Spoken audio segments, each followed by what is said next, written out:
दुष्ट साहूकार और पुजारी की कृष्ण भक्ति। एक बार की बात है, किसी नगर में एक साहूकार ने एक मंदिर बनवाया जिसमें श्री कृष्ण की एक मूर्ति भी रखवाई, लेकिन उसकी कभी पूजा नहीं की। पूजा करने के लिए मंदिर में एक पुजारी को रखा गया।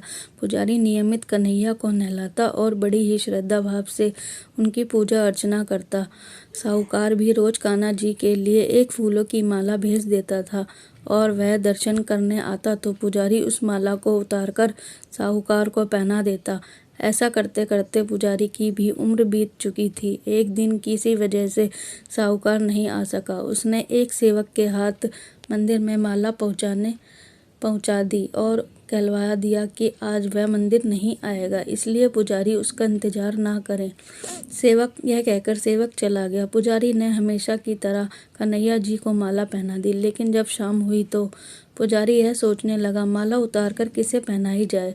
उसने सोचा, क्यों न ये माला आज मैं खुद ही पहन लूं। वैसे भी मेरी उम्र हो चली है, जीवन का क्या पता कब खत्म हो जाए। इतना सोचकर पुजारी ने माला उतारकर अपने गले में डाल ली, लेकिन इतने में ही सेवक आ गया और उसने बताया कि साहूकार की सवारी मंदिर में पहुंचने वाली है। साहूकार की सवारी आने की बात जब पुजारी ने सुनी तो वह डर गया। उसने सोचा कि अगर राजा ने उसे देख लिया तो वह तो मरवा ही डालेंगे।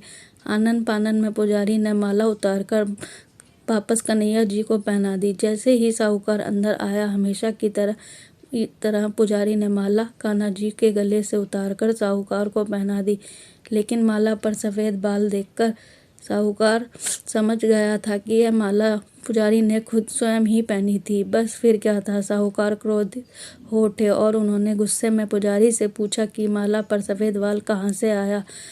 तब साहूकार की बात सुनकर पुजारी डर गया और बोल पड़ा, यह तो कन्हैया जी का है। अब तो राजा और भी क्रोधित हो गए, क्योंकि कान्हा तो भगवान है और उनके बाल सफ़ेद कैसे हो सकते हैं।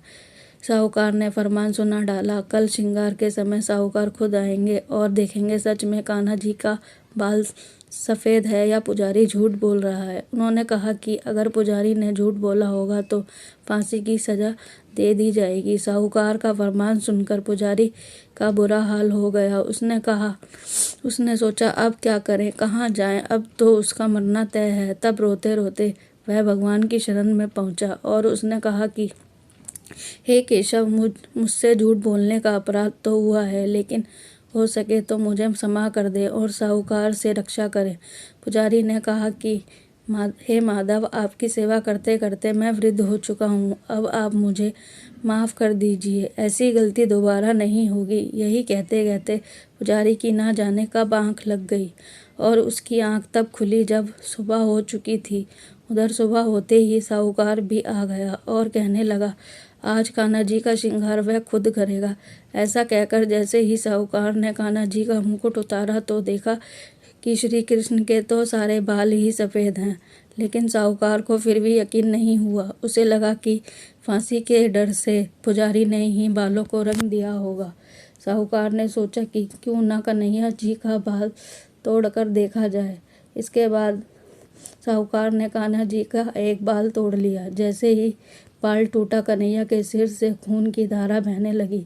यह देखकर साहूकार भगवान के चरणों में गिर गया, माफ़ी मांगने लगा। तभी श्री कृष्ण की मूर्ति से आवाज़ आई, हे साहूकार, तुमने मुझे केवल मूर्ति मात्र ही समझा, इसलिए आज मैं तुम्हारे लिए केवल मूर्ति मात्र ही रहूँगा।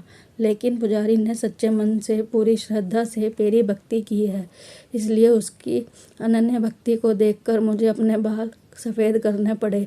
कन्हैया जी ने कहा कि भक्ति में कभी भी संशय नहीं होना चाहिए और सच्चे भक्त की लाज तो मैं कभी भी जाने नहीं देता। जय श्री राधे राधे। कहानी को लाइक करें, शेयर करें, सब्सक्राइब करें। बाकी बिहारी आपकी हर इच्छा पूरी करें।